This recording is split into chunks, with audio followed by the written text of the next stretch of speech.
Good day, sir, madam. I'm Maria Teresa Dacomos Ichalose, 28 years old, separated undergraduate of hotel and restaurant management.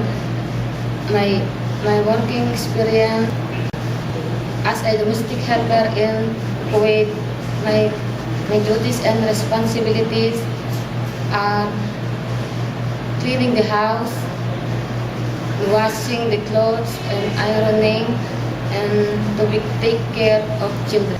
Good day to you, Miss Maria Teresa. How are you? I'm fine, sir, madam.